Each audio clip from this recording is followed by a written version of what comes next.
enjoy the ride from 2 to the half of the 5. Mondays to Fridays happening live. Where we gon' have a ball, you can text your guys. Let me tell you what you really gotta do. You can count on us, we come through. We got everything you need, that's true. Are you ready for the traffic avenue? Let me tell you what you really gotta do. You can count on us, we come through. We got everything you need, that's true. An applause for the traffic avenue. Traffic Avenue, the show for me and you. Mondays to Fridays, ooh, the Traffic Avenue. Traffic Avenue, the show for me and you. Mondays to Fridays, ooh, Traffic Avenue, oh yeah.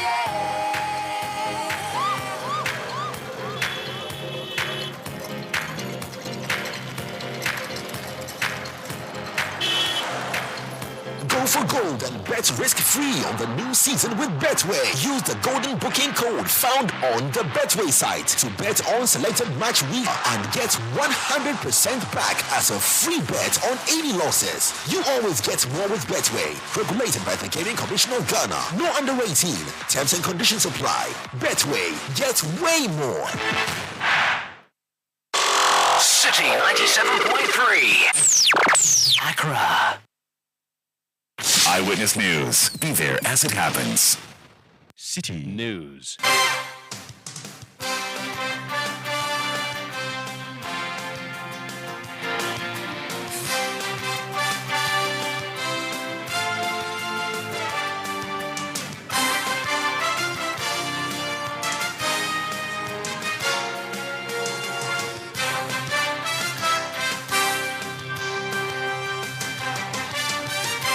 It's 17:30 GMT. This is Eyewitness News on 97.3 Citi FM. I am Umaru Sanda Amadu. Tonight I'm here with Akosia Oche. And coming up over the next 90 minutes, Special Prosecutor formally charges former Sanitation Minister Cecilia Abena over huge sums of money found in her home and bank accounts. Also coming up, Attorney General Godfrey Yeboah-Dame Pupu's former Environment Minister Professor Kwabena Frimpong-Boateng's report, which implicated government officials in the act of Galamsey. And later on Eyewitness News, we hear from the chairman of the ad hoc committee of Parliament investigating the IGP leak tape probe. Lawyers for the IGP have accused him of being biased against the person of the Inspector General of Police. The Member of Parliament is denying the allegation. We'll be hearing from him tonight on Eyewitness News. There would also be business news and the latest headline. IMF assures Bank of Ghana's losses won't impact monetary policy rate. That's in 50 minutes from the Citi Business Desk. Eyewitness News is live across Ghana on a host of affiliate stations, including in the Western region on Adwinpa 100.7 FM in Takwa, Sky Power 93.5 FM in Takrady, Beach 105.5 FM also in Takrady. In Bono region on Greener 95.9 FM in Sunyani. In the Ashanti region on Adwinpa 99.9 FM in Nkawie. In the Volta region on Heritage 107.3 FM in Hohwe, Freedom 88.1 FM in Sugakopa. In the Northern region on Radio Gaki 88.3 FM in Saboba. In Upper East on Quality 88.7 FM in Garu. In Northeast on Nobia 98.1 FM in Nalerugu. We're live on YouTube, we're live on Facebook, we are live on citynewsroom.com, and we are interactive. Join us on X using the hashtag CityNewsroom. Tweet at Umaru Sanda or at City973. Go on WhatsApp and drop your message 0549 986 996 0549 986 996, and the world will get to hear what do you think of the big stories coming to you from number 11, Dr. Martin Loop in Adabraka in Accra. This is Eyewitness News. We are coming to you from our studios, and our first story has to do with the Honorable Cecilia Abena. Recall, she was Minister for Sanitation in the Akufo-Addo government before she had to leave that office, and ceremoniously after it emerged that she had had huge sums of money discovered in her home, which amounts of monies the special prosecutor says was tainted. Today, the special prosecutor has formally charged the former Minister for Sanitation, Cecilia Abena. Hansen Ajiman is our court correspondent. He has cited the charges and is joining us on the line. Hansen, you're welcome to Eyewitness News. What are some of the charges the SP is slapping on the former minister?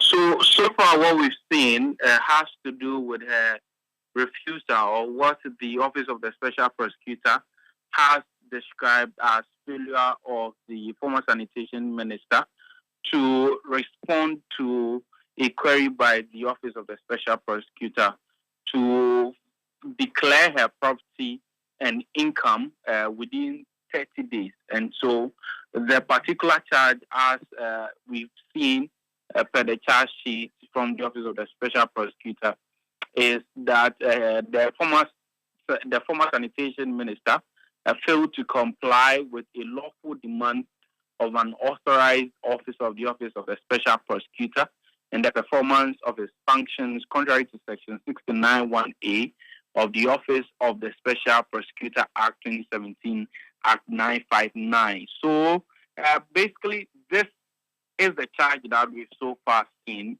that has been charged by the office or leveled against the former sanitation minister by the Office of the Special Prosecutor. We are yet to see any further documents on any specific corruption and corruption-related charge against the former sanitation minister. What the Office of the Special Prosecutor has done basically is to charge the former sanitation minister for what he describes as refusal by Madam Cecilia Abena to declare her assets within a certain stated period. So this has to do with asset declaration. There aren't specific charges about the possession of money to the huge sums that are being seen in her house, or there are charges relating to that as well? If there is, we are yet to see. But the charge sheet that we have seen so far, it is related to her failure to comply with a demand by an authorized officer of the Office of the Special Prosecutor to declare her assets. I see. What about the other issues about she engaging in what's the word? Sale of houses, real estate business, which the state was not aware of. Did the OSP talk about that as well in the charges? Well, the OSP tried to give an update on the whole issue, but didn't go into the specifics. The issue about the houses were captured in the OSP's application to the court for a confirmation of the application to re-seize her money and to refreeze her bank account. And so in this specific charge sheet, as I've seen before me, the Office of the Special Prosecutor has not made mention of the specific issues for which he believes the former sanitation minister has engaged in some corruption and corruption-related offenses, but only to say that she did not comply with a directive or a request from an officer from his office to declare her assets. All right, still in the courts, Hansen, the former minister herself has also brought some action against the OSP, hasn't she? Share details with us. Well, this is coming in new to us, and so what we've seen is an injunction application pending the determination of a review application. And so what this means is that the former sanitation minister has filed a review application at the High Court, essentially telling the High Court to take a look at how the Office of the Special Prosecutor is undergoing its activities as far as this investigation is concerned, and particularly with respect to the decision by the Office of the Special Prosecutor to re-seize some monies belonging to her and to refreeze her bank account. She believes that the Office of the Special Prosecutor acted in an arbitrary manner, in an unreasonable, capricious, and unfair manner. And so she's seeking for a review from the High Court to declare as unconstitutional this decision, or the decision to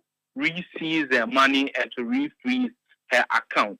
In addition to that, also, she's asking for the money that was received on September 5 to be returned to her, and her bank accounts and frozen.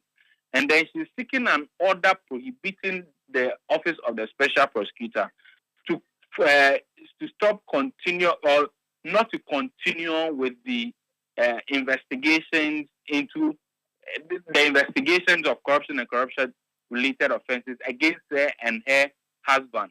And so that is the judicial review. Now, pending the final determination of this judicial review, she has filed an injunction application now seeking to interlocutorily injunct the office of the special prosecutor not to investigate her or to undertake any form of investigations until a time when the court has determined on this review application. All right, thank you. That's Hansen Ajiman. He's our court correspondent, just explaining to us what the OSP has done in court and the response from Cecilia Abena. This is Eyewitness News on 97.3 Citi FM. Eyewitness News. Be there as it happens. You know your papa see that? And it's rickety car. Hey, papa! Papa! Bobo, so how your engine now? It is half man, half amazing. Thanks to Quartz and you. Can't feel better energy. Can't touch this. Tell you guys, so Sancho's engine just died like that? Yes, so. Somebody managed to convince him that there is a better engine oil than Quartz. And he switched. Sancho Panzapa. Now, which engine oil can be better than Quartz? No other, my guy. Quartz with its age-resistant technology, it keeps your engine younger for longer. Now you know. Have you guys seen the new bottle design? It's superb. Quartz 9000 from Total Energies there improves fuel efficiency. Why do you think Mr. Mane and Logoso have taken the Quartz Nation movement World Cup like that? Sorry. Quartz. Keep your engine younger for longer. My pension, my future. The National Pensions Regulatory Authority, NPRA, in partnership with the Ministry of Employment, Labor Relations and Pensions, brings you the National Pensions Fair 2023. All roads lead to the Pensions Fair at the Accra Metropolitan Assembly, AMA 4 Court, from Monday 23rd to Wednesday 25th October, 10 a.m. each day. Theme, My Pension, My Future. The 3-day fair brings all stakeholders together for the advancement of pensions in the country. The Pensions Fair will educate attendees on the 3-tier scheme. This is a great opportunity for the employed and self-employed, as well as the informal sector workers to learn about how they can plan for their retirement. Sponsors are Ghana Link, Blue Skies, Gihawk, Belacqua, Hisense, Twillium Industries, and the Chamber of Corporate Trustees. NPRA, ensuring retirement income security.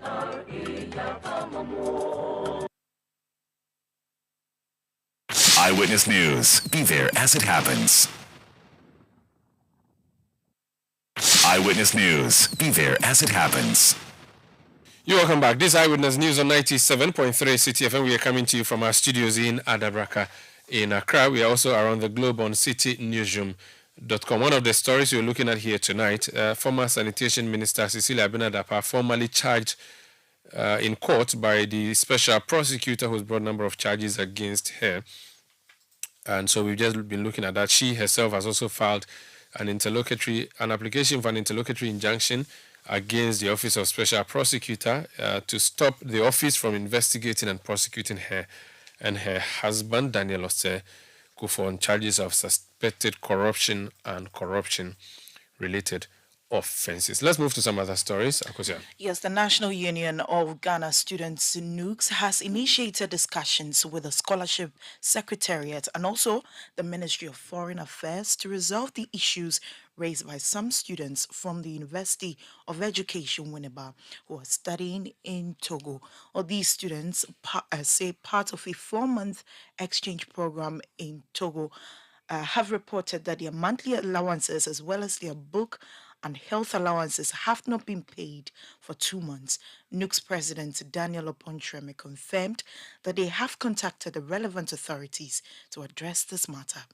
Yesterday, our official emails I think they are registering their displeasures on the kind of stress and the plethora of challenges they find themselves in, looking at the inability of the scholarship secretariat to reimburse the funds due them. Think upon a lot of agitations and constant engagement with the scholarship secretariat has proved futile. So I think the report came to us. We are engaging the scholarship secretariat, we are engaging the Ministry of Foreign Affairs to really find an end to this particular challenge that the students are facing. The meetings for stakeholder engagement is one of the key things, because one of the first people involved are the scholarship secretariat, and until we engage them, we might not know the nitty-gritties or the challenge or what is really stopping them from reimbursing the funds. Because I'm told that students in Benin who are all from the University of Winnipeg paid the amounts due them. So it's with the students in Togo. So upon engaging them, we will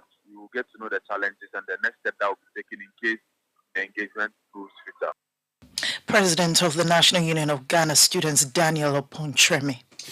Now, lawyers for the Inspector General of Police, Dr. George Ekufu-Dampare, have accused the chairman of the ad hoc parliamentary committee that is investigating the leaked tape, in which the persons were plotting to remove the IGP. They're referring to the Iboakwa South Member of Parliament, Samuel Atachia. They say some of the comments that he was making in media interviews suggest that he was prejudicial and also biased in sitting as chair of that particular committee. One of the lawyers for the IGP is Kofi Bento. He's actually joined us on the line now. Sir, you're welcome to Eyewitness News. Specifically, what crimes, and I'm using crimes advisedly here, has Atachia committed?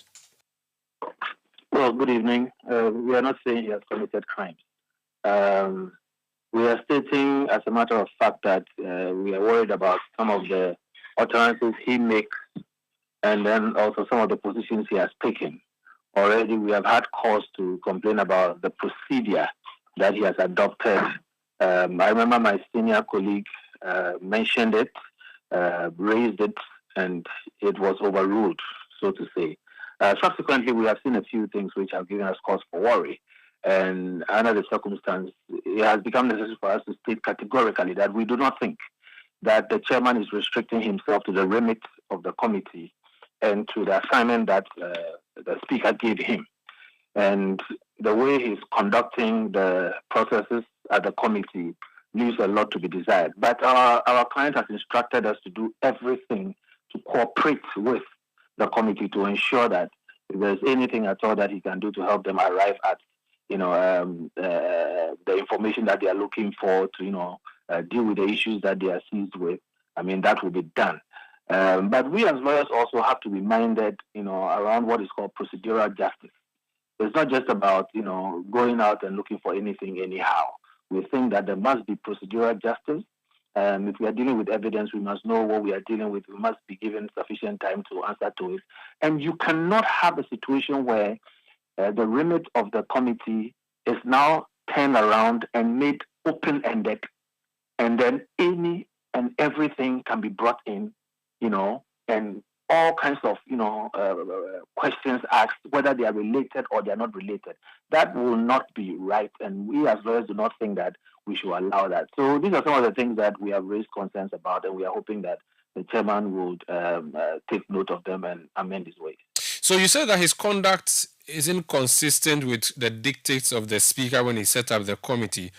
You are saying that he's going overboard, outside his remit. Can you give us instances of he having gone outside his remit?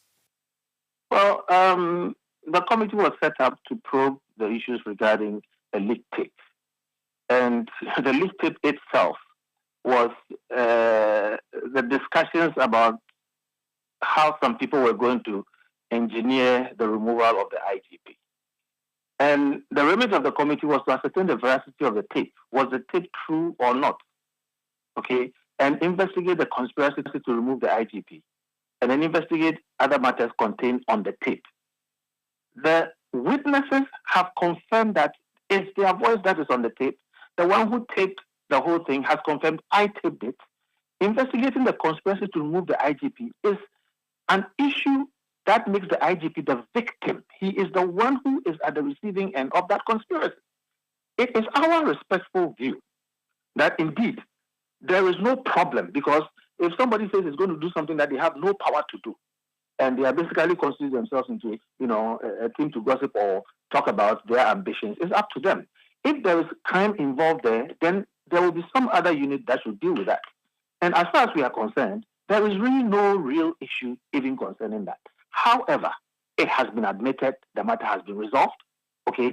And now the investigating other matters contained on the tape has turned into a wide-ranging investigation of the IGP's administration and the whole Ghana police, including things that happen in the regions and things that have happened even after this investigation started. Now, today, when we were expecting that there will be further evidence adduced to back what has been said so far, today we go and we do not get any new evidence. At the end of the sitting today, the chairman says that, well, we should come back tomorrow and the witnesses should go and see whether they have any new evidence that they can present tomorrow. And we are like, well, if somebody has evidence to present tomorrow, they will know it today. So what is this open-ended arrangement where people are free to go and produce whatever evidence they want to produce and then bring it and let us see whether we'll take care of it? We don't think this is a proper approach. And we don't think this is what the speaker intended. And look, to pull the head of the police service from his work and then put him under interrogation on behalf of his accusers who were plotting against him is equal to turning him into an accused person when he is rather the victim. So we don't think this is proper, and we think that really is costing the nation more than it should. The IGP is a busy person. His job is extremely important. He should be left alone to concentrate on that, because we have very serious security issues in the sub-region and in Ghana that he has to be taken care of. Now, he himself is insisting that he wants to be there to answer questions. But we think that it gets to a point where we need to actually, force the committee to stay within its remit so that we can finish this thing, assist Parliament to, ascertain the things that it needs to ascertain, and then we move on from here. So today's sitting, the key point is that you are to go and return. Nothing happened, nothing significant happened?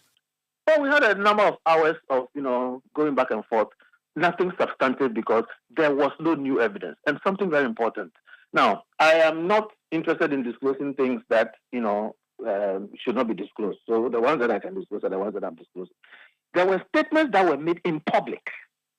And today, what we're expecting is that there will be evidence to back those statements that were made, to confirm them as, proven, or at least give some prima facie.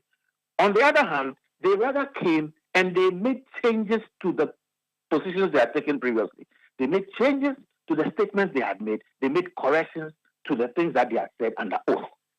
And apart from that, they didn't give us any new thing except make more new allegations without any founding. And then the committee chairman adjourned the meeting and said, tomorrow they should come back and bring any new evidence that they may have. That is what happened today. And we think it is all totally irregular. Now, we are voicing these things out because we don't want to wait till the end before people come and say, oh, well, we didn't know what was happening. This is what is happening, and we think it is wrong. If there is anything that is serious that we need to sit around and investigate and deal with, that will improve the Ghana police, we are happy to do so. That is our instruction. But what is going on right now, I think it's actually going to undermine the morale of the Ghana police, because you have officers who are serving under the IGP now going to Parliament, bypassing the police disciplinary and query system and all those elaborate systems that they have, going to Parliament, and now they are questioning their boss before the parliamentary committee about things that are not related to the remit of what the speaker referred to them. And that is our worry as lawyers. We think that the procedural issues must be dealt with, and we need to wrap this thing up very quickly and move on. You've also talked about utterances made by the chairman, which utterances you do not agree with. You also talk about a position that he has taken. Give us instances of things he said that you found to be biased towards your client, and a position that he has taken that you believe will not give you fair conclusion as a committee. Well, what we said happened actually before today. I mean, we had a situation where there is a leaked tape. The leaked tape is produced, and then the chairman comes and says, well, there's a longer version of the leaked tape. Now, before anybody hears the longer version of the leaked tape, before any forensic analysis is done on the leaked tape, before any expert looks at the leaked tape to determine whether it is this or that, the chairman goes and says that the leaked tape is doctored, or the tape is doctored. When you say something is doctored, it means it has been edited with nefarious intent. Somebody has taken something out and put something in with an intention to give the wrong impression of what happened. Now, it is clear that you simply have a version of a tape, one which is short, the other which is long. And before it was heard and analyzed, the chairman came out and told the whole world that this tape is doctored. Okay, that tells you that the man has decided that the tape is doctored when he has no basis for it. Now, so far, it's turned out that the tape was not doctored. And the question we ask is, why was that necessary? Okay, and such prejudicial statements and some of the things that have come out, making it, open for everybody to come and give whatever complaint that they have about the IGP and turn it into a whole probe of the Ghana Police Service are things that have happened which give us cause for concern. We do not think that the remit of this committee is every and all things that have to do with the administration of the Ghana Police and indeed the tenure of the IGP. So why is he stretching it to all of that? And today was an example. So these are some of the prejudicial statements, like the tape was doctored when it wasn't doctored, and the proof has come out. The people have said, no, it isn't doctored, it's just a longer version. And they have said that everything that they have heard is still the same thing on it. Why did the chairman have to go out and make those statements before he knew anything had happened? And indeed, that had not happened. And why do we still have this open-ended, long-ranging, probe of the Ghana Police and the IGP, which has converted he who is the victim into an accused person? And why is the chairman the person questioning and putting the IGP under interrogation on behalf of junior officers or officers junior to him who are accusing him without fact? These things are worrisome, and we need to understand why, which is why we're making it plain that the chairman clearly gives us the impression that he has an axe to grind and he's using this committee to prosecute that agenda. Prior to this meeting, did the chairman have any personal scores to settle with the IGP? I don't know if he has personal scores, and I speak to the matters of fact.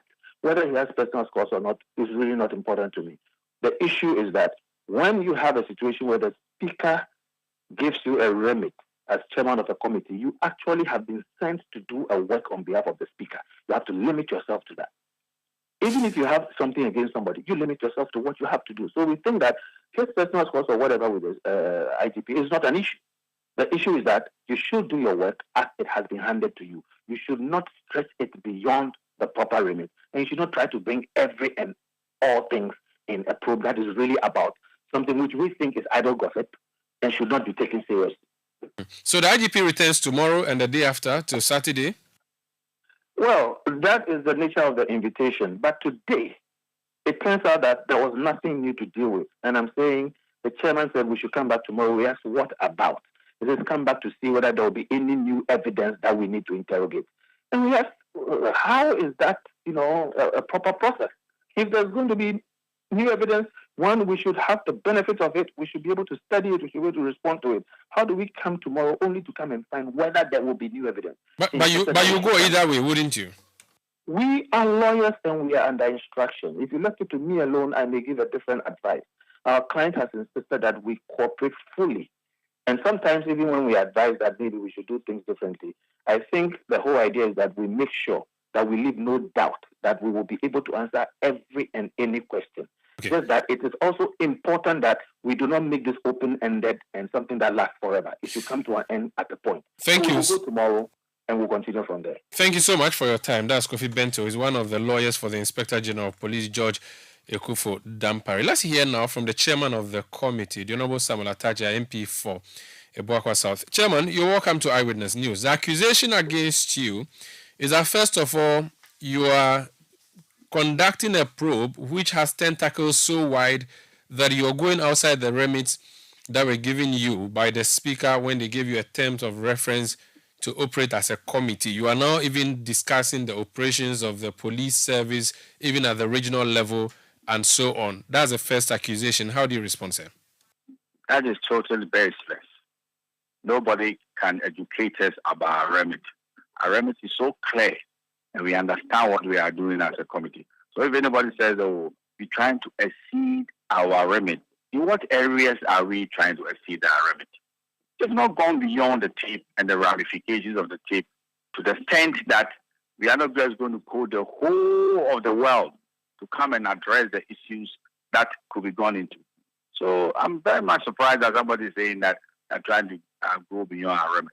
What is very pathetic sometimes is when people appear before the committee, they begin to dictate as to how we should work. I find it very sad. We try to be very civil and polite, but don't walk before a committee and then begin to tell the committee what you think the committee should do. I think we are dummies and we don't know our left from right. It is very unfortunate and very unprofessional. But they say that you have gone outside your remit to the extent that you are discussing, for instance, how promotions are done in the service. You are discussing. We have not discussed. You are discussing how. Okay, they say you've discussed how the police operates in regions and several other issues, which they thought that had nothing to do with the terms of reference. False. We've not gone there at all. Somebody posed a question to another individual, a witness, not us, and the individual touched on a few matters, but they were not even detailed as to touch on how the police functions in the regions and who is this and who is that. We are very much conscious of how some of these witnesses can go bananas. So when they try to do anything, we rather rein them in. They can tell, if you like, over elaboration and the rest of it. So I don't understand why anybody is saying that maybe we are permitting people to go beyond our remit. I don't see how we've done it. The records also show. Eventually, if you want to read the proceedings, you see how the committee has been very circumspect. That we don't do an overkill. That's not what we intend doing. And you've not done that at all. You have invited witnesses, and these witnesses are also inviting witnesses. The question is being asked, does your committee allow witnesses to invite other witnesses? We've seen a letter where a group of witnesses is asking another group to be invited to come and say one or two things. Is that something the committee is going to admit? And is that really part of your plan? You see, when somebody alleges that I'm going to prove my case or corroborate my case with a witness, the committee will sit and see the relevance of you bringing the witness. So if it is relevant that we should bring the witness, you're going to bring the witness. If it is not relevant and it's like, oh, this is another fishing expedition or this is an over-elaboration, I mean, we will not permit you to do that. And even when you are in any situation and are trying to present facts, they will look at what we call relevant facts. So what we are trying to import, we want to use the committee to come and settle personal scores with the IGP. We will not permit you to come and do that. So in the very matter of the request to invite some witnesses, what's the position of the committee? Are you going to allow those extra witnesses to come before you, or you have dismissed that? We have not dismissed any witness, the issue of any witness appearing before us. We are looking at the relevance of the witness in trying to resolve the issues within our remit. So if it is your thinking that this witness will help you to show up what you are trying to say, but when we look at what the witness is about to say, we will not add to the evidential weight of what we are doing. As a committee, we have the powers of relevance in any arrangement. Even this very program that you are trying to do, it's only what is relevant to the program that you are admitted. And that professional judgment, they should leave it to the committee to take. So when would we know what your position on that letter that we have seen is going to be like? Yeah, we communicate. I mean, the request to call X or Y to the relevant person who wanted the person called, and that is how we're going to do it. So we have not blocked. Wholesale that we won't permit witnesses to come and show up the evidence of some witnesses who have already testified before the committee. We've not said so. There's another issue, an accusation against you that you are simply wasting the time of the IGP. You have asked him, for instance, to come before you from today all through Saturday, and you are making him come face to face with his juniors, and you are going to make these juniors question him, and that flies in the face of administrative procedure. What do you say to that? Well, it's their own, excuse me to say, judgment as to what we are doing, because we thought that this committee has been extremely fair. That is why ab initio we opened the door for the IGP to state his case, because some people have stated something against the IGP openly. So we afforded the IGP to also state his case. Now it was becoming obvious that we had issues of national security. That's why we're trying to do in camera. Who tells you that when you are under an investigation, you can just you can just raise issues of hierarchy and seniority and say that, okay, because of that, people should not confront each other. But if you've not gone there, and guess what? The IGP's own people have said, oh, the IGP has nothing more to add to what he's already said. And the committee agreed. So where is the partiality in this matter? What have we done which is to the disadvantage of the IGP? If the IGP believes that he cannot attend upon a committee of parliament, that is his own understanding of what the parliament stands for. But to say that you are wasting the IGP's time, I mean, what kind of arrogance is that? That an IGP cannot be called before a committee of parliament. Why are we wasting his time? Maybe the duration that you're inviting him from today through to Saturday, and when they appeared before you today, there was nothing that happened except to see the witnesses should go and return tomorrow if they have any more evidence to share. And they thought that looked like you were not sure what you plan to do today, and tomorrow doesn't look like there's even a plan. And in fact, the lawyer I just spoke to, if he had his way, his client would not be before your committee tomorrow. They've not asked the IGP to come tomorrow. You understand? So please, even today, what did the IGP do? We all know how he said he's not well, and therefore he cannot sit in the committee's meeting. He was excused, and his lawyer stayed. We have not said at all costs and by all means the IGP should stay there. It is his election. If the IGP believes that, he wouldn't even come before the committee, that is his decision. You understand? But don't say that in the name of the IGP, we can't invite him to come and speak on the matter which concerns him. I believe that is where all the alternative party room is working, and people are trying to rebuff it. It is in his best interest that a matter which concerns him, he should listen to it. And if he has any, a position to take, he should state it clearly, so that nobody will turn around the second day and say, "Oh, look at attacking. He has shorted the IGP. IGP was supposed to come and answer to some issues, and he didn't offer him the opportunity." So where have I gone wrong in saying that some of the matters concern the IGP, and the committee believes that the IGP should appear? But even if there is no reason for him to come, we will let him go. What is the joy in seeing the IGP's face? Does it give us any financial reward? So people should not go into this, unprofessional process. It doesn't even inure to the benefit of the IGP. As if the IGP is running away from the committee. But look at the IGP. Very decent, very strong. He's stating his position clearly and he's talking.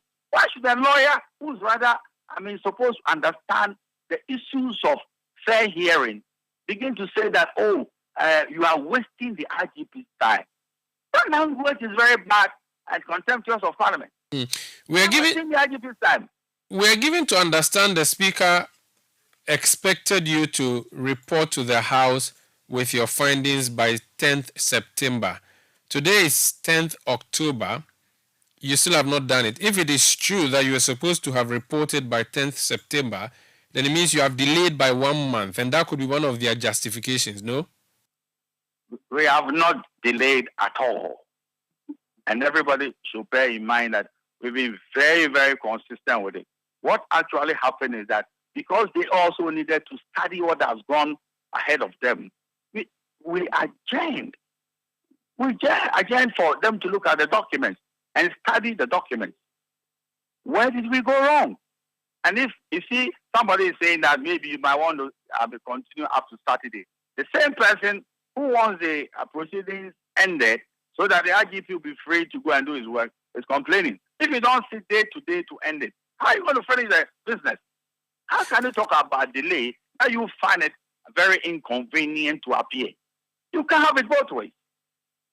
But you were supposed to have reported to Parliament on 10th September. Is that accurate? No, we don't have anything like that. There's no man. They said we should try and finish it by the first week of the sitting of the Parliament. If we are unable to finish, you always have enlargement of time to finish. Okay. What if the issues will make us say some more? What are we going to do? Finally, they take issue with your utterances outside the committee. You speak to media, and they say that you have, for instance, in one place you are quoted as saying that the tape was doctored and that there's an original tape elsewhere. Now, there are difficulties that this is a tape that has been authenticated by the person who recorded it. Why do you then say that that tape was doctored? What's your response to that? With the greatest of respect, that is very unfortunate. It was not Atachia who said the tape was doctored. It was Superintendent Mensa. And then Asari, Commissioner Asari, who said that is not the original tape. They said so. And subsequently, Chief Bugri Nabu brought another tape which had a stretch of time longer than the first one. So when I was reporting to the press, which was what they said we should do, I told the press that, the individuals have said the tape has been doctored. So it was not my conclusion. It was what Mensa and Asari said openly. So why is the bias here? But I'm looking at multiple publications on September 13. CitiNewsroom.com, viral leak tape on IGP's removal seems doctored. Atachia, My Joy Online. Plot to remove IGP. Leak tape seems doctored. Atachia. Ghana Web. Leak tape on IGP Dampari seems doctored. Atachia. Ghana Business News. Leak tape seems doctored. Atachia. Ghana News Agency. Leak tape seems doctored. Atachia. Daily Guide. IGP Konkonsa tape doctored. Atachia. And the list continues. These are direct attributions to you, not to the witnesses you've mentioned. It is never an attribution to me because I'm reporting what has transpired. And it was open. It was not hidden. And the record will bear it out. That the people who impugn the integrity of the tape ab initio are Commissioner COP Mensa and then Asari. Because I didn't know the tape. So when they said the tape was incomplete, what it meant was that they were trying to impugn the integrity of the tape, and that has been doctored. And they even said that there are certain aspects that cannot be attributed to them. They said it openly.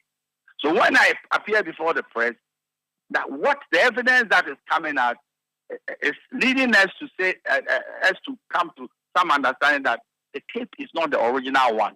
And that is when we said the tape is doctored. So it was not I who was making a positive statement without evidence that the tape is doctored, but rather the two senior police officers who said that is not the tape. And subsequently, guess what?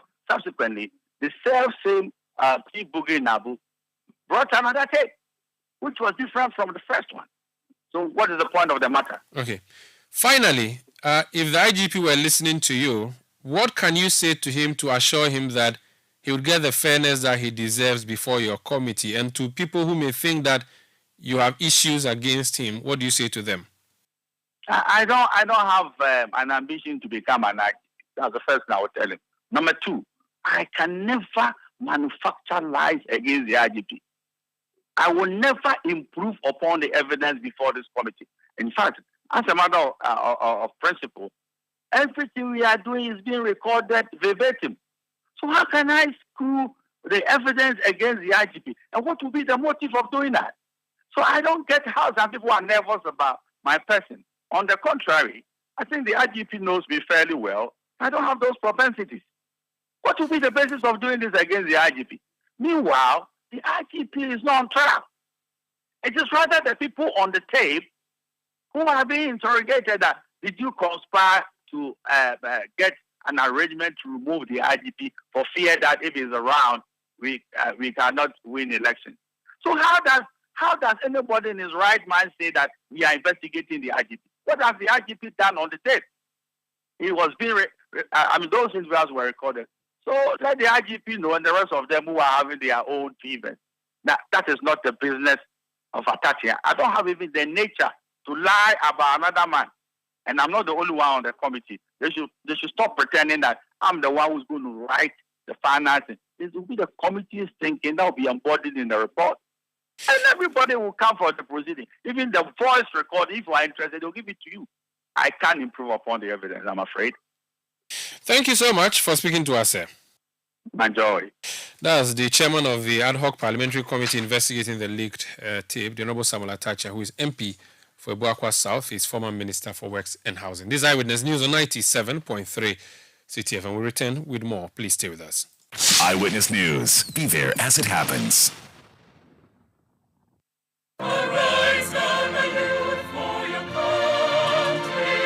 It's been 50 years of dedicated service to God and country.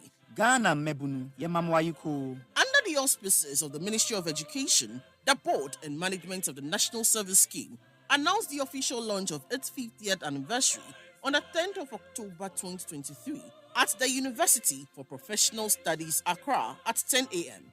The special guest of honor will be His Excellency the President of the Republic of Ghana, Nana Addo Dankwa Akufo-Addo. Activities lined up for the year-long celebration include lectures, fun games, quiz competitions, TV and radio discussions, public fora, musical explosion, and to be climaxed, dinner dance and awards night. Come, let's celebrate the contributions of our national service personnel to national development. National service to the nation.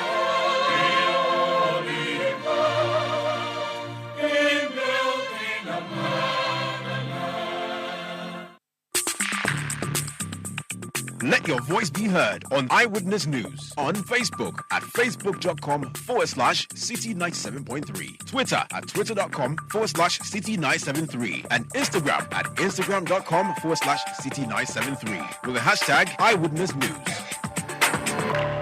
You're welcome back.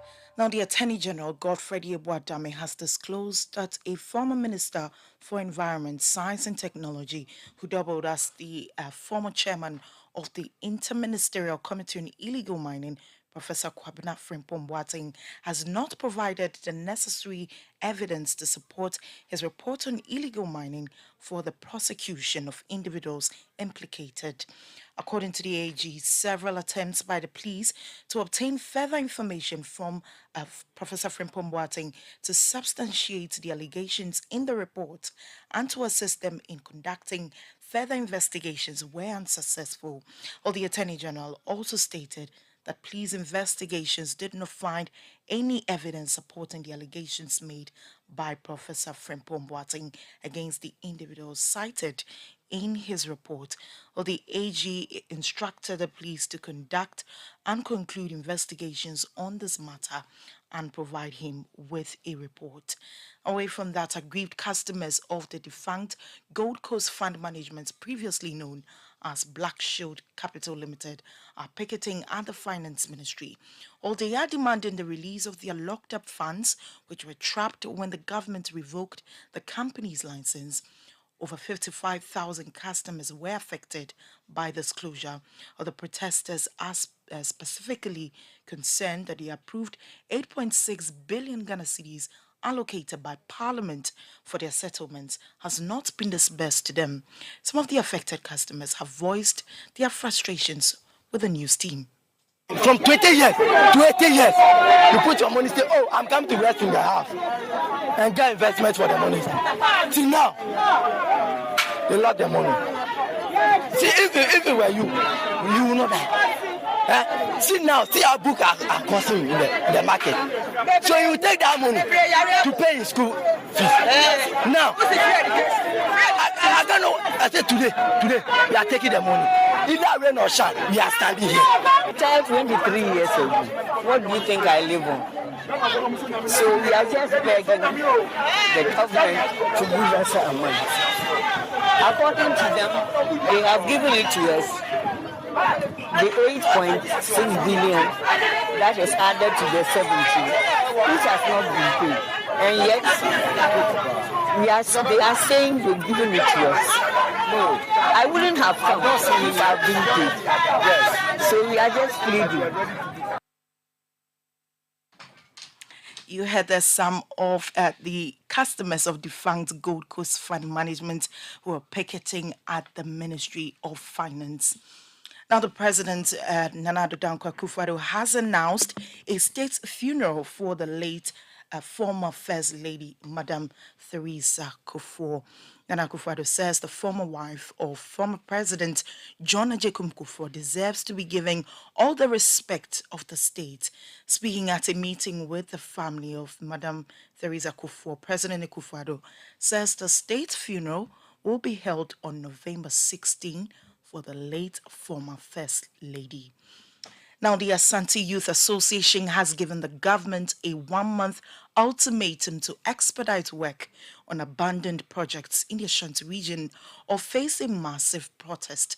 Or they are also demanding that the government prioritizes a development in the region, expressing disappointment with what they perceive as neglect by the Akufo-Addo-led government, despite the region being an NPP stronghold. Or the vice president of the Asante Youth Association, Nana Opombwedi, voiced their frustration, claiming that the president has not been equitable in addressing their concerns. In Kumasi, as for Kumasi now, all the projects are standstill. The Central Market project abandoned. Kumasi, the Confirmation Maternity block is also abandoned. Airport project, no work is going on again. Cecilia Regional Hospital, no work is going on again. Afarimitri Hospital, no work is going on again. Bosomche Road, no work is going on. Manson Kwanta, no work is going on. This area, Kwabre Rose, no work is going on. The Swami interchange that they cut the sword, they are just maybe removing the trees around the roadside. They have not started any major work at even the Swami. From today, as we are speaking as a youth group, up to November, if these projects are still abandoned and the contractors or those who are supposed to work are not on the site, we will go there ourselves and see. If they are not there, we are going to protest. And when we talk about protest, or there are so many ways to protest to the government. I don't want to put my plans out now, but we are going to protest. We organize all the youth in the Asante Kingdom to fight for this kingdom. Because that was a frustrated vice president of the Asante Youth Association, Nana Opombwedi, but he also expressed disappointment with residents of the Ashanti region who hold ministerial positions and the over 40 members of parliament from the region. Or he believes that these officials have not done enough to advocate for development in the region.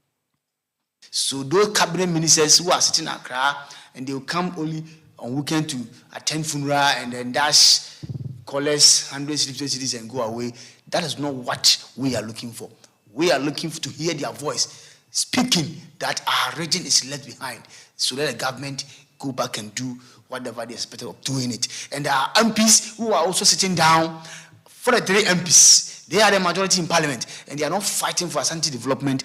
They should be very careful, because very soon primaries is coming and most of those MPs are going to lose their seats at the primaries. And those when you win the primaries too and you are not performing, you make sure you lose your seat. So that next time it will serve as a deterrent for those who think that Ashanti region, they will vote for him or her.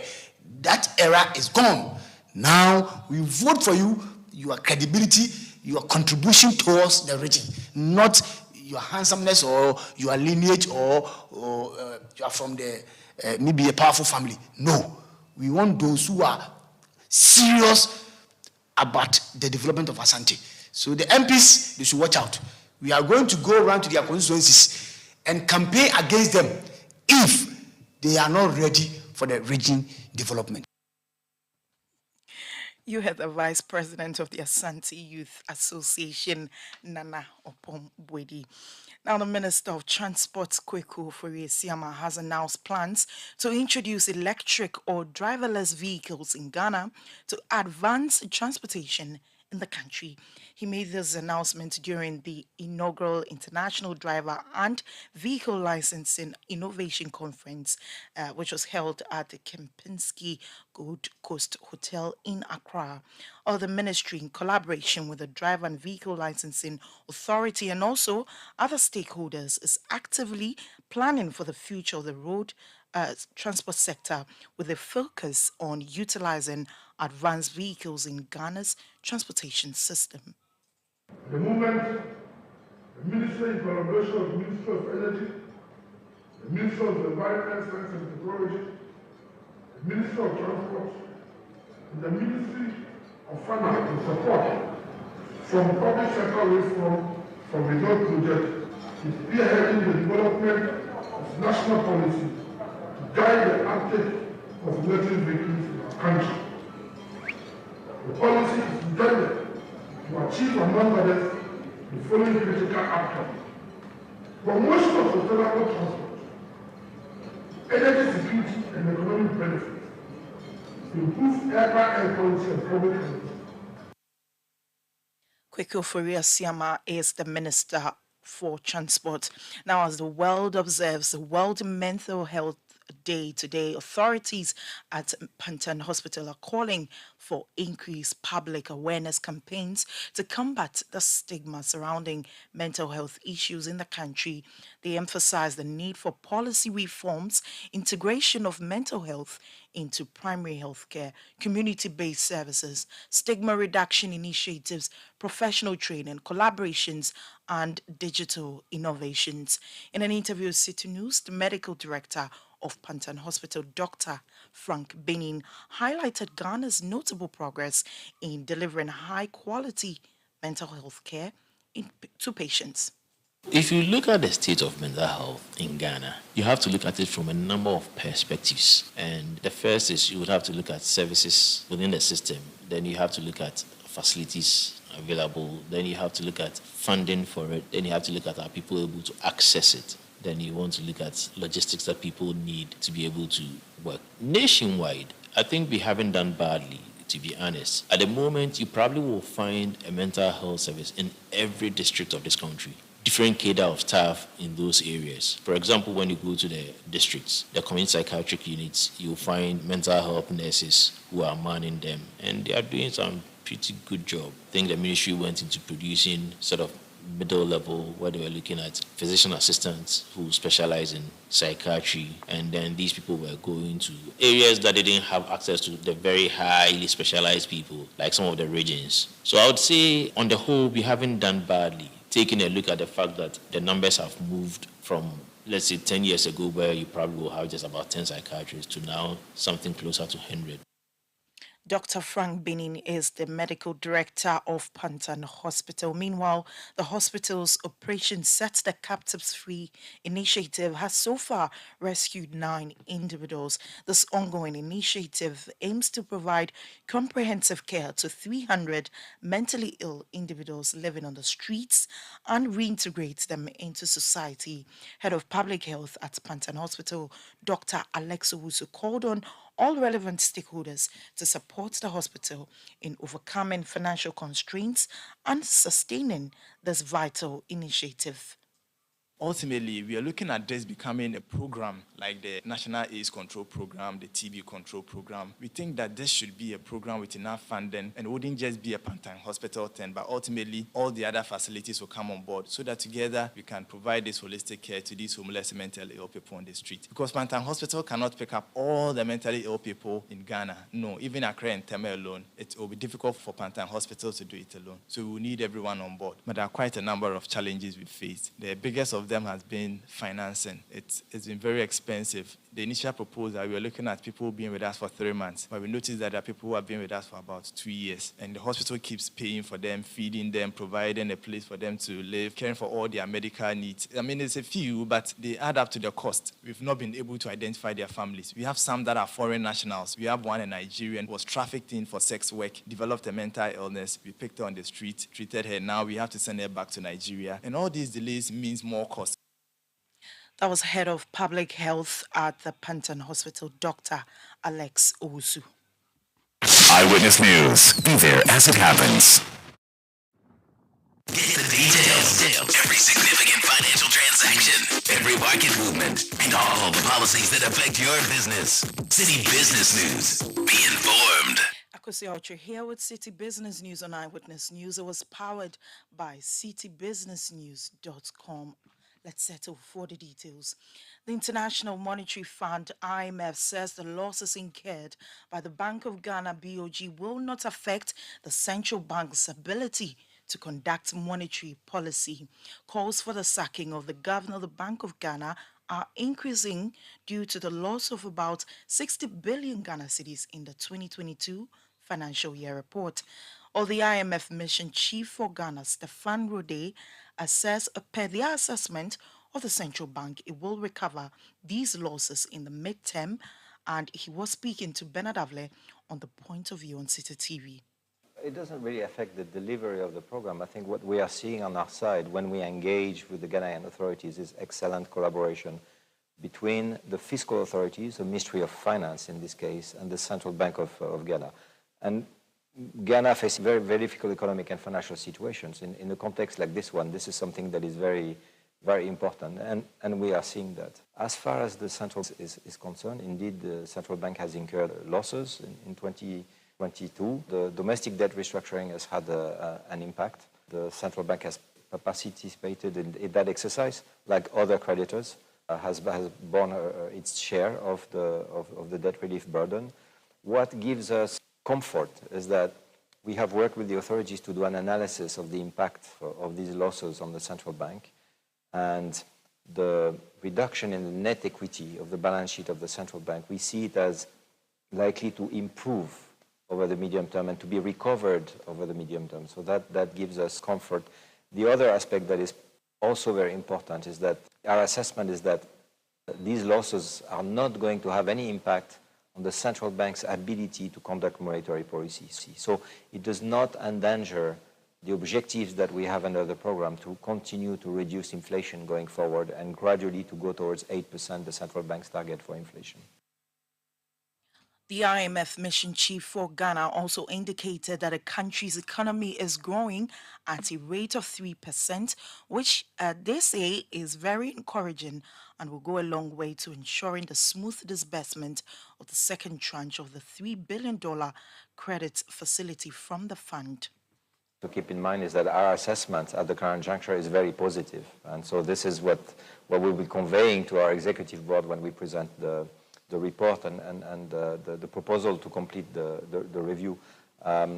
The assessment at the current juncture is that the authorities are respecting their commitments, and this is true of both the engagement that they have taken in terms of respecting certain quantitative targets, but also implementing a number of reforms. We have a number of structural benchmarks in the program that on which the performance overall has been very strong. That was Mission Chief for Ghana, Stefan Rode. Now, former Finance Minister Seth Terkper has highlighted the pressing issue of Ghana's growing deficit and debt, emphasizing the urgent need for an effective debt repayment and recovery plan. Ghana has been grappling with a challenging fiscal situation marked by a growing budget deficit and mounting debt levels. Speaking at the Ghana Economic Forum, Seth Terkper pointed out to a potential solution within Ghana's constitution, the Stability Fund. However, he expressed concerns about the voluntary nature of this fund and the government's historical lack of commitment. What is our problem that we do have now? The problem we have deficit and debt. And I agree with Dr. Ituani and listen to him, briefly. Now let me come to debt. I agree that the problem we have is that we do not have a debt repayment mechanism that works effectively. It is in the Constitution that we may establish a sinking fund. When we talk about a sinking fund, it is not something that was optional. Yes, because of the may, it may appear optional. But I think our situation now should prompt us to take some of these initiatives. You heard former Finance Minister Seth Terkper. Now, banking consultant Dr. Richmond Ituahine is strongly advocating for the implementation of robust and less amendable legislation to address Ghana's challenges regarding debt sustainability. He firmly believes that such legislation is vital to prevent excessive borrowing that could jeopardize the country's financial stability. Well, despite the existence of the Fiscal Responsibility Act, which places a cap on Ghana's fiscal deficit as a percentage of gross domestic product at 5.0%. It was temporarily suspended in 2020 due to the COVID-19 pandemic. Or the government projected that it would not be able to meet the 5% deficit threshold before 2024. Or during his address at this year's Ghana Economic Forum under the theme Build Back Better, IMF Support, Strategies to Build a Sustainable Economy and Dynamic Business Development, Dr. Richmond Etuahine stressed the urgent need for stringent legislation. The law can be there, but if you have it in the constitution, like the president, the powers of the president or the Bank of Ghana power in the constitution, you can't easily just go and pass a law and get rid of it. So as for me, let us have a debt cap which has been enshrined in the constitution so that it will serve a limit for how we borrow. Because you see, we have found ourselves today sitting here, not for any other reason. I don't want to visit the history, but we borrowed over and over. I think 5 years ago, those of you that you know, I was giving a lecture in this particular room or something. I said that we are borrowing to commit suicide. And people insulted me. But today, people call me, are you a prophet? I'm not a prophet. I'm a researcher who believes in data, who works with data and use sciences and calculations. So I'm able to say that if you continue the way you're going, you will end up where we have ended. Dr. Richmond Etuahine is banking consultant. Now, the Association of Oil Marketing Companies has expressed satisfaction with the National Petroleum Authority for promptly addressing their concerns regarding the alleged entry of Chinese-owned Sentio oil refinery into the petroleum haulage business. Now, this statement follows a meeting between the association and the regulator to discuss the reported importation of 300 Chinese trucks by the refinery for the commencement of petroleum haulage and marketing operations. In an interview with Citi Business News, Kweku Ajamandua, the CEO of the association, expressed optimism that the refinery would not engage in direct competition with local players in the downstream petroleum sector. The reaction of the regulator has been very positive to our call. We had a meeting with the regulator and soon started acting, going to the place, getting his findings right, and also communicating in the manner which the regulator is supposed to do to make sure that there's enforcement of all the regulations that they are supposed to obey. So that's one angle of it. And we also want to make sure that it happens on the ground. So we have people on the ground also looking at what is supposed to happen. But also we get through with our parliamentary, the who made the instruments for us, so that they also understand what is going on and see their support and angle. And also the Ministry of Energy, we also want to go with them so that we accept ourselves that this is what we want to get accomplished and see their buying and go on. So once we get these three arms on and get through that, and we believe that, and we know that there's a zero action on the side of our perpetrators, then obviously we can just move on. Chief Executive Officer of the Association of Oil Marketing Companies, Kweku Ajamandua. Well, that's it for Citi Business News on Eyewitness News. It was powered by your most comprehensive business news website, citybusinessnews.com. I am Akosi Autry. Up next is Point Blank. Hello, please, am I speaking to Miss Joanna Kuma? Yes, please. My name is Philip and I'm calling from MTN. Someone has just sent you money and we will need you to enter your PIN number so that we can put the money in your account. Hey, Dada, MTN will never ask you for your PIN. Never reveal your PIN to anyone under any circumstances. And if you are not sure, always check the number. MTN will only call you with a dedicated number, 0244 300,000. Stay safe, stay vigilant. We are good together everywhere you go. You know, Papa, see that? And it's rickety car. Hey, Papa! Bobo, so how your engine now? It is half man, half amazing. Thanks to cause and you can feel better energy. Can't touch this. guys, so Sancho's engine just died like that? Yes, so Somebody managed to convince him that there is a better engine oil than Quartz, and he switched. Sancho Panza. Now, which engine oil can be better than Quartz? No other, my guy. Quartz with its age-resistant technology, it keeps your engine younger for longer. Now you know. Have you guys seen the new bottle design? It's superb. Quartz 9000 from Total Energies there improves fuel efficiency. Why do you think Mr. Mane and Logoso have taken the Quartz Nation movement World Cup like that? Sorry. Quartz. Keep your engine younger for longer. Eyewitness News. Be there as it happens.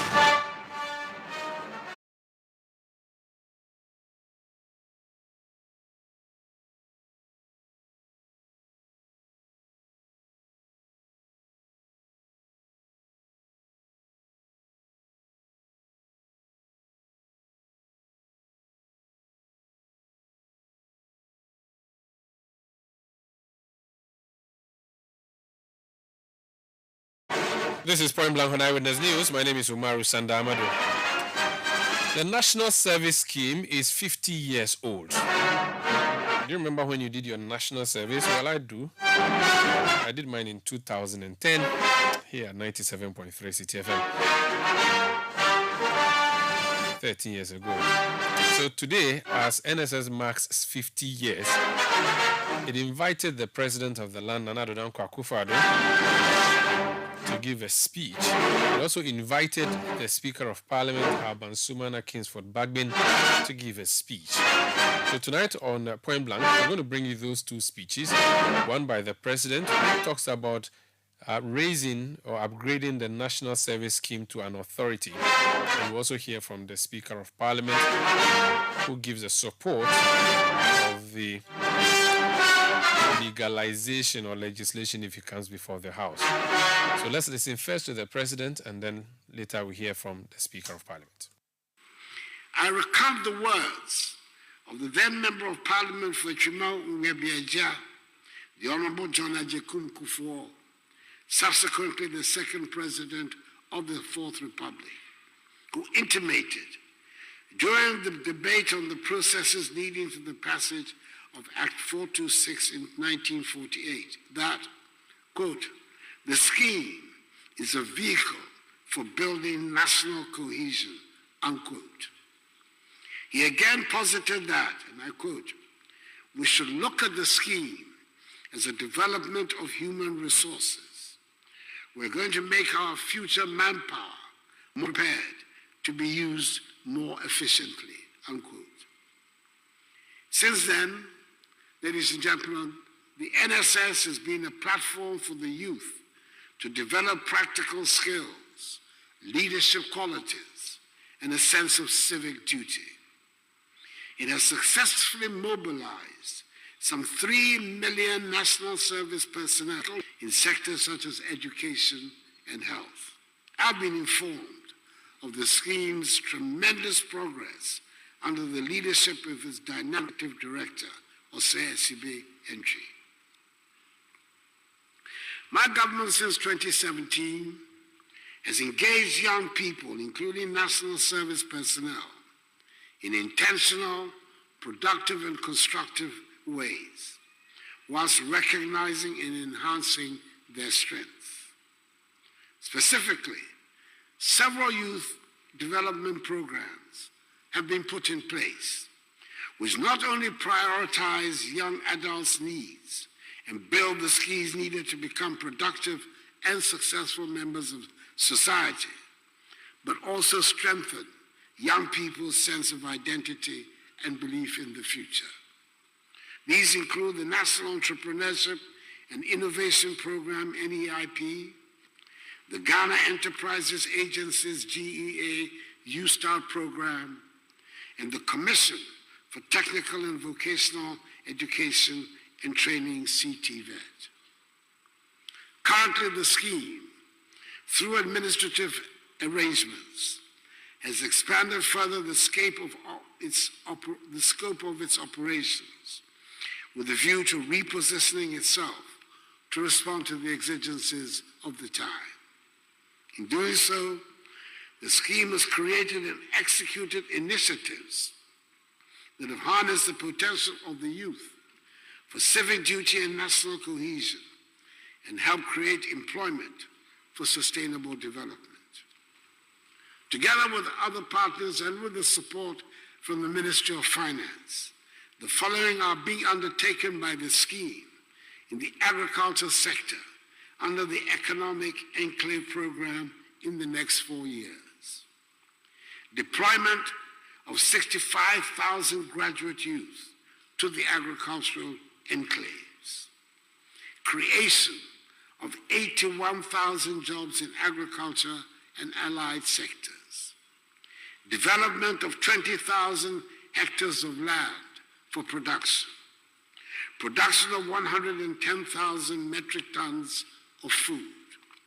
Production of 1.5 million birds. And generation of revenue of some 92 million United States dollars by year 4. Looking forward, the NSS is poised for comprehensive transformation. Recognizing the evolving global landscape and the imperative for sustainable development, my administration is committed to elevating the scheme beyond its critical current role. Through strategic organizational development, the scheme will transition to a dynamic agent molding young talents for the workforce. This holistic transformation agenda is tied to the new strategic direction of using the scheme and other pro-youth agencies to address the specific employment needs of fresh graduates, national service personnel, as they relate to their training and skill development, provision of pre-employment support activities, as well as instilling the values of civic responsibility, discipline, nationalism, and volunteerism. To this end, I'm pleased to announce the forthcoming presentation of a draft policy document to guide the scheme's implementation, the first time in its existence that such a policy document will have been presented. Subsequently, a draft bill will be developed and laid before Parliament for consideration. This draft bill aims to transition the scheme to the status of an authority, providing a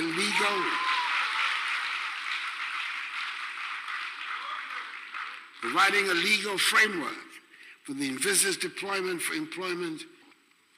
When in place, the policy and the law will give backing to a model called Deployment for Employment, a scheme designed to encourage young graduates to create a positive impact and contribute to the development of our nation.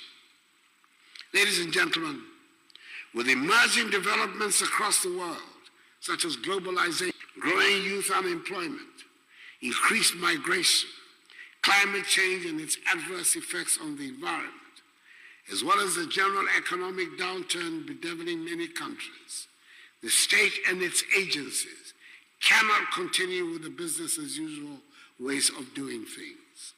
Similarly, as it embarks on a repositioning strategy to focus its operations on some key sectors aligned with our nation's long-term development objectives. In this regard, government recommends that the scheme scales up and focuses on the new models that it has initiated, with the purposive intention that the capabilities of these energetic and educated youth will be deployed to generate maximum impact for the socioeconomic development goals of the country. Some areas where the scheme is advised to focus on include the following: NS support of the education sector, NS support of the health sector, NS support to the ICT sector and the digitalization process, and the graduate youth in agriculture towards import substitution and addressing food security challenges. Indeed, I expect these initiatives to find expression in the draft policy framework that will be presented before Cabinet for consideration. As part of the celebration, the scheme has lined up several programs and activities to be observed throughout the year. And I urge all of us to patronize such programs. And I want to assure the Speaker that much as he will be scrutinizing the budget for the NSS, and I welcome that scrutiny, I also want to call upon him to expedite the process of the law when it comes before him in Parliament. Once again, on behalf of government, I extend my appreciation to both past and present members of the governing boards, management and staff of the scheme for bringing it to its current strive to enhance its fortunes. I am deeply persuaded that we, the first people in sub-Saharan Africa, to shake off the shackles of colonialism and imperialism, have it in us to be indeed the beacon of Africa and the light of the world. Let us all rise to that challenge and make the Black Star sparkle. We can do it. I'm confident that we can use all the blessings that have been bestowed on us by the Almighty to bring progress and prosperity to Ghana and to Mother Africa herself. As the Speaker of the Parliament of Ghana, a large troop of national service personnel each year. And I want all of you to assist me in applauding the efforts of the national service personnel who come to Parliament, and particularly for the fact that last week, with the leadership of His Excellency the President and my good self, the national service personnel in Parliament assisted the leadership of Parliament, members of Parliament and staff to give the world a big bang of a conference.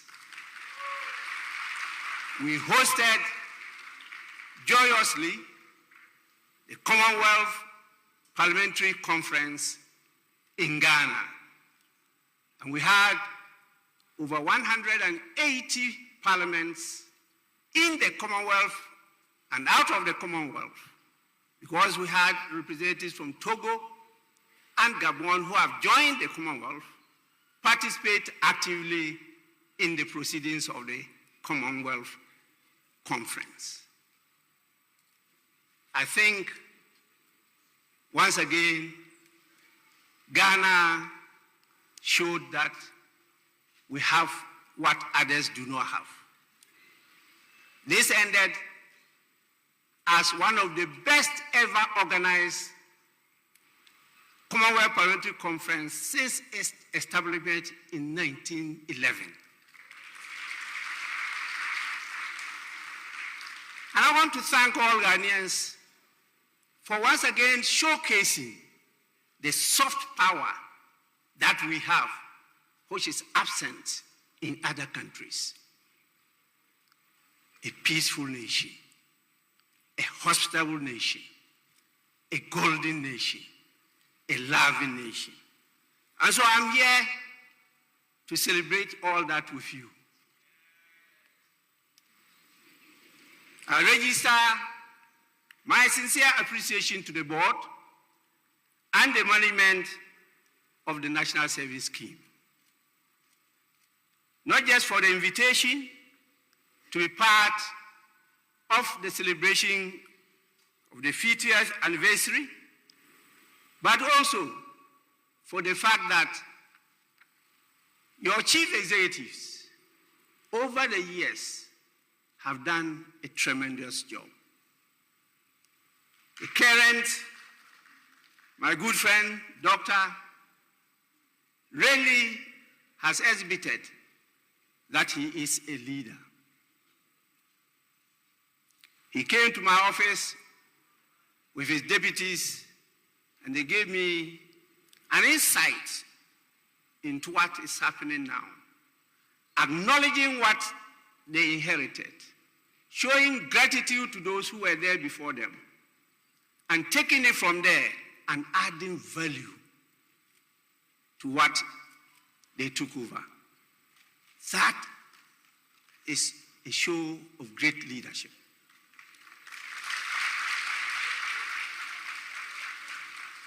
You don't complain about the past.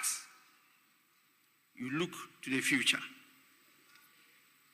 And so, I was so happy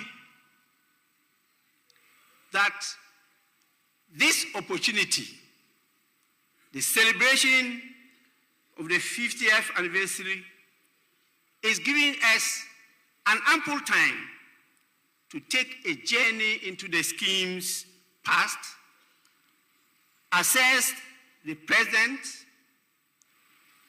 particularly the value addition, and laying a foundation for a vision-proof future. I believe this is what informed today's theme, which is national service at 50, repositioning the scheme for sustainable national development. The National Service Scheme is a crucible for igniting patriotism and nationalism in the youth. When I started with the song, I don't know how many of you understand that song, but it is that song that propelled this country to come together. It is that song that ignited in us the love of one's country. And it's that song that spurred us on, in spite of the difficulties after independence, to reach to the sky. And now we are positioned to even go beyond the sky.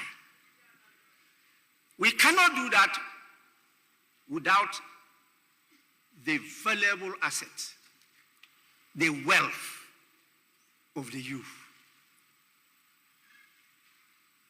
That is what the country is made of. And we have to do this together. And so the National Service Scheme is meant to build in you, the youth, I'm out of that bracket now, the willingness to serve the country. It's meant to help the youth to develop the character that places Ghana first. Anytime I see somebody having some airs of superiority, I know the person is not educated. Once you want to show that you are superior to another person, you haven't started education yet. Anybody who is educated knows that all human beings are created equal. You may be given some potential, but that doesn't mean yours is better than mine. You matter, I matter, we matter. And so when we recognize the equality of the humanity, that you would be regarded as an educated person, and we start moving together in unison. Over the past 50 years, many of us have heeded the call to national service and have served in various sectors. We've been told some of the sectors. I was privileged in 1981 to serve as a young lawyer at the Central Bureau of Statistics. And I assisted the leadership then for us to transform the Central Bureau of Statistics into the constitutional provisions now you have called the Statistical Service of Ghana. That is where I immersed myself as a service personnel. And that is where I developed a stronger love for country. And with that, the awareness of the responsibility to contribute to the development of Ghana. Your Excellency, we often equate patriotism with sentiments expressed during national competitions or when defending the nation's honor, like the social media war pitching Ghana against Nigeria, trying to show who really prefers better jollof. Is it Ghana jollof or Niger jollof?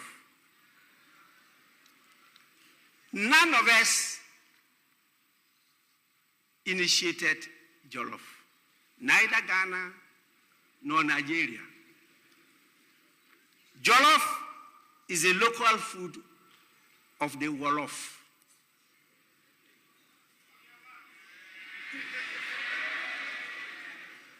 The Wolofs are not in Ghana, and they are not in Nigeria. Where are they? Senegal.